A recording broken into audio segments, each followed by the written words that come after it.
Oh my God. For me, it was Hello, a this is heartbreaker. David. I'm back once again with van life, stories, and adventure.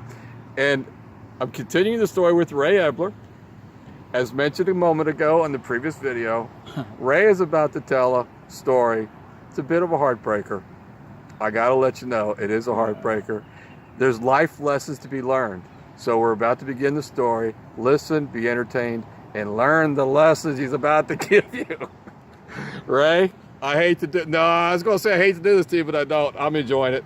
Tell us what happened to where you ended up losing your 2005 Well, you have to Sprinter understand, van. David, that the van became a part of me. It became Keep your my voice up. mind, body, and soul. You're really attached to this van. I was attached to the van, and I said, I had a lady friend, Terry. I don't know. She didn't want me to have that van. She said, "Oh, that van gone. You gotta get rid of it." Oh my God, why'd you get that van?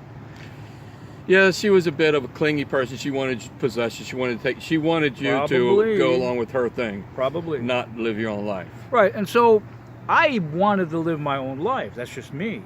So I didn't pay attention to her. I kept the van, and I said to myself, I vowed to myself that I would not sell the van under any circumstance if a woman asked me to sell the van for whatever reason.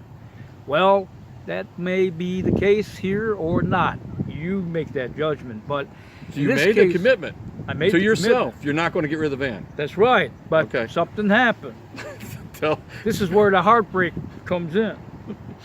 I really hate this. This part is really, really gut-wrenching because, first off, where I parked my van was at a Walmart, and I became like a permanent fixture.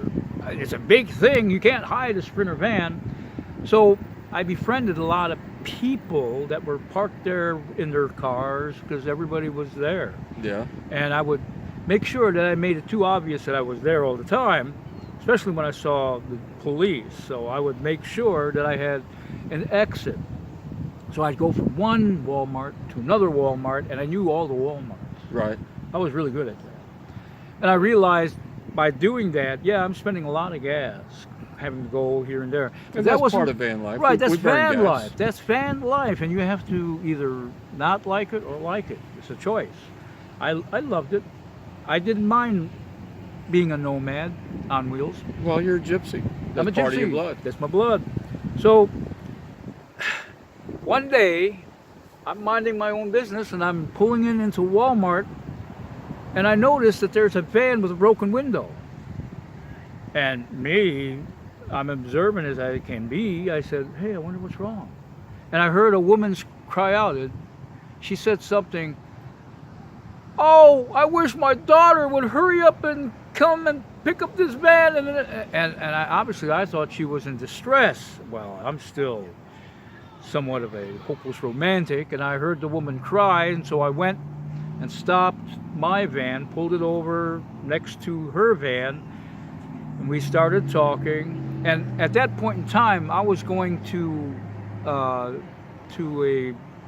a pawn shop to pawn my laptop because I needed some money for gasoline.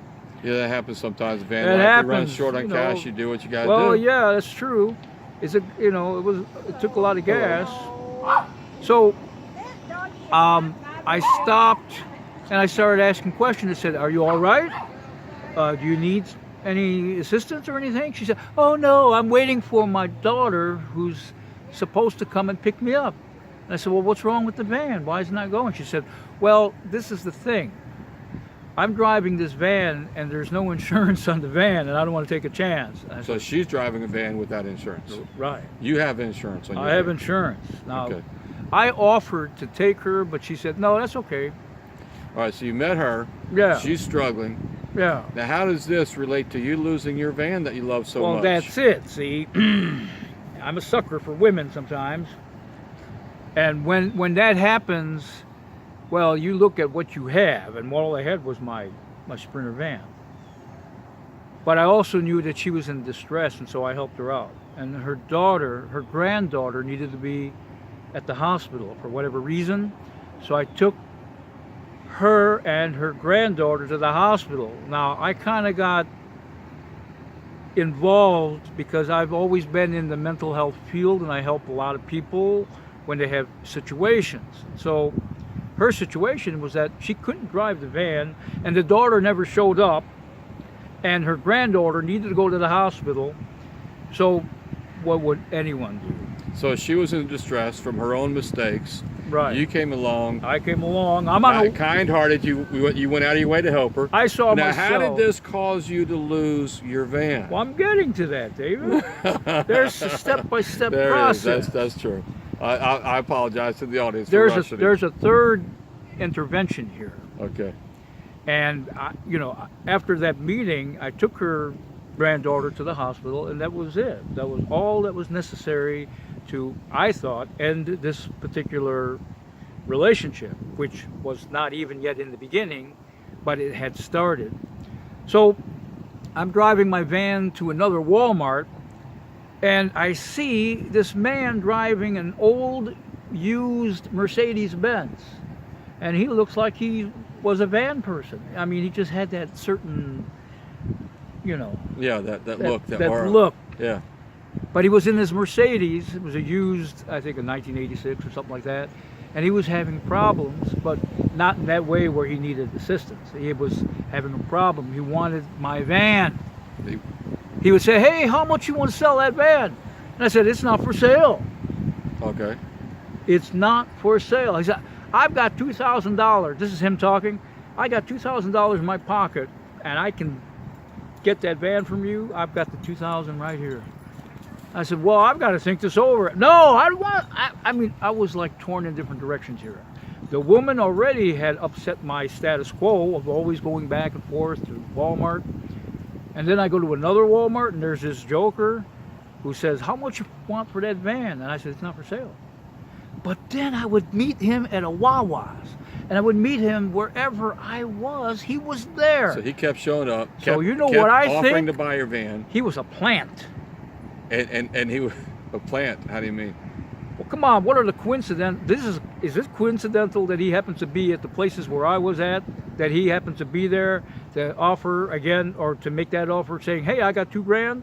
I want to get your van." Yeah. So I would have to come up with something to let him know that the van wasn't for sale. So I said, "Hey, listen, if you want this van, you'll have to get it as is." And at that point in time, well, the van had been lived in for a long time, so I had little creatures crawling around in the van. They were potato bugs. Yeah, that happens. That sometimes. happens. That happens. But then you take care of it. You get something in there and you kill it. And you kill it. And then you move on and you clean it up. But you had also have been involved in an accident or two. Somebody rear-ended you, or sideswiped you, or something while it was parked. I went to learn about the body was damaged. Taxes, and I ended up going to Tampa, which is another 25 miles in the opposite direction.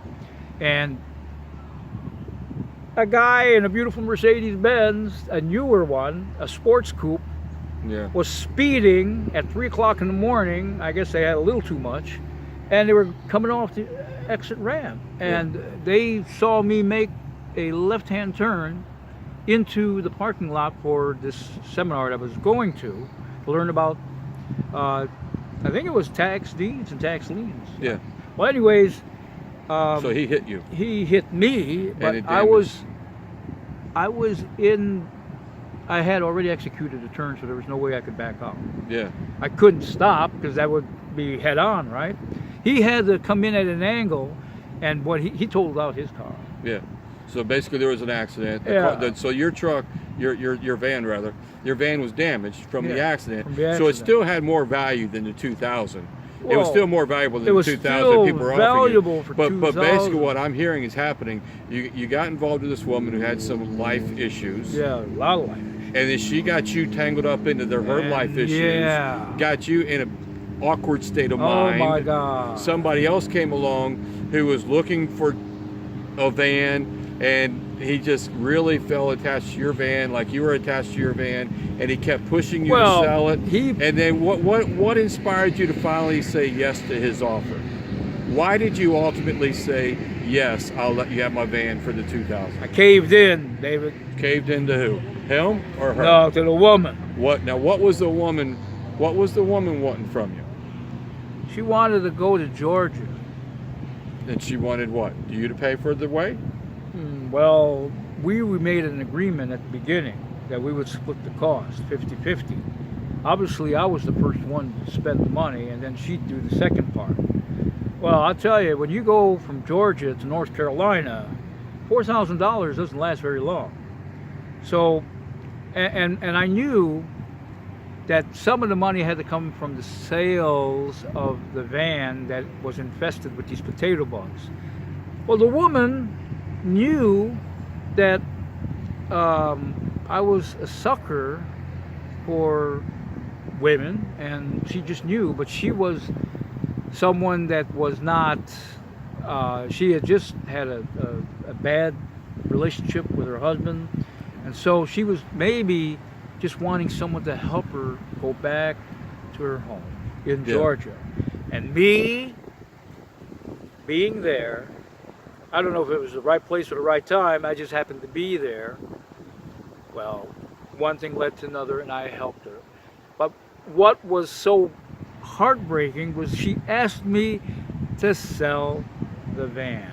Just like the other woman had asked you to sell the van. That's right. But this woman was asking you to sell the van for a different reason. She wanted to use your money from the sale of the van to help her further her own life agenda.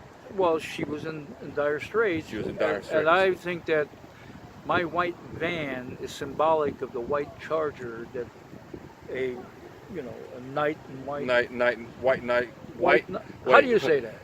A knight in white armor. Yeah. Shining armor, something like that. I was pegged as a knight in white armor. She and saw the van, and you can't miss a Sprinter van. Trust me. I've been detected by some of those security cameras at Walmart. And they say, "Hey, is that your van?" I said, "Yeah." "Are you sleeping in that van?" I said, "Well, yeah." But see, I see other cars here too, so I guess that's all right. I said, "Just don't make it obvious." Yeah, I sleep in Walmarts too. And you just got to move. You just got to.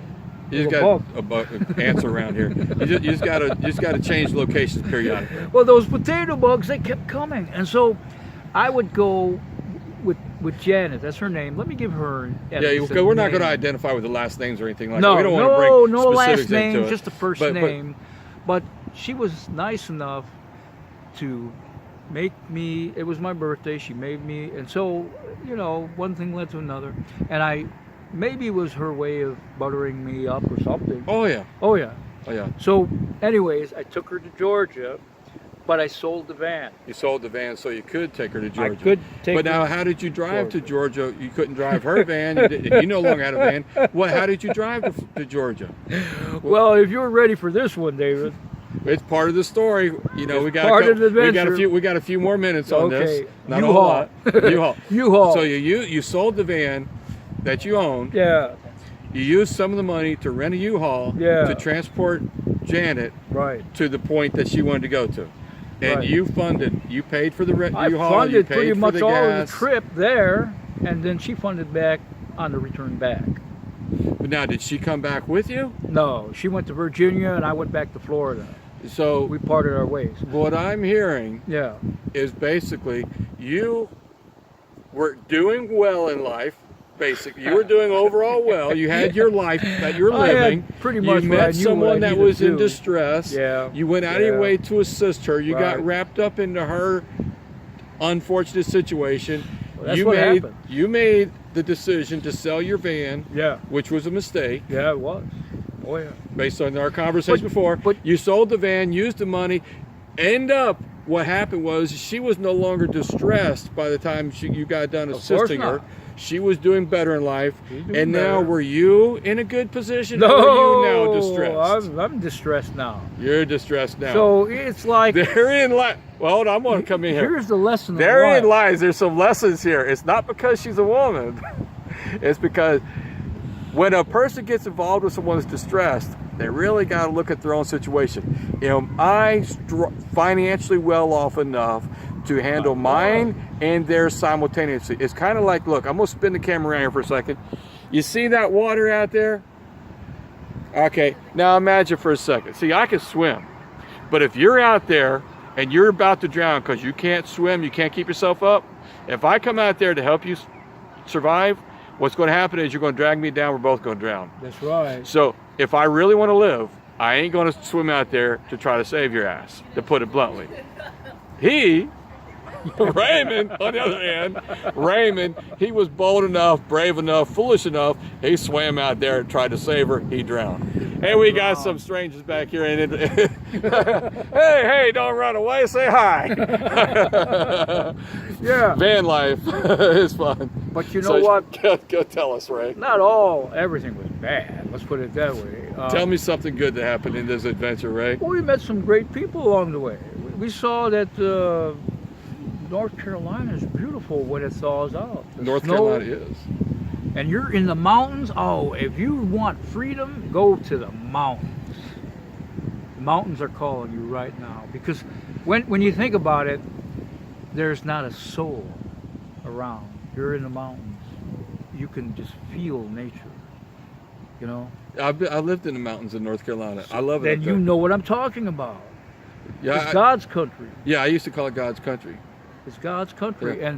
And you know how I knew it was God's country? When you see a sign, "Thank you, Jesus," in the lot, in the front yard of people's homes. Well, there's a lot of Christians up there in North North Carolina, Christians there. especially in the mountains. And then what made it so nice was that we were looking for campground, and we found some great people that would let us, at least look at their campground. But the campgrounds weren't open yet because we went during the thaw season, the spring. Yeah. And the camps weren't ready yet. They didn't have people running the camps yet. But we went to this one camp that was supposed to be open around all year. And that campground was condemned. And we asked the people down on the hill, why was that way? They said, well, it's been condemned for the duration because there's been things going on that couldn't be explained. And I said, what? And we went there, and the gate was closed. Yeah. And we couldn't go in. So part of what I'm hearing is van life has adventures. There's ups and downs, but you got to be wise about who you go out of your way to help and how. In the future, Ray, when you have another van, Ray, are you going to allow anyone to influence you to sell it? No. I've learned my lesson. So the core lesson here is keep what you got. Keep what you got. When you get a van that you love, keep your van until you're ready to move on yourself. Don't let someone else do that for you. Okay, Ray, we've been at this for 18 minutes. Thank you very much for sharing your heartbreaker story. Yeah, it's a heartbreaking story. I'm glad you had some positive experience in this. But I do see, because I'm still going to get another Sprinter van, I keep seeing Sprinter vans when I'm walking along the road, and it's just them calling me back. And you will have another Sprinter van? I'll have another Sprinter van. Mark my words. Thank you once again for tuning in and listening to Van Life, Stories, and Adventures. David signing off. And Raymond signing off too. Make it a great day.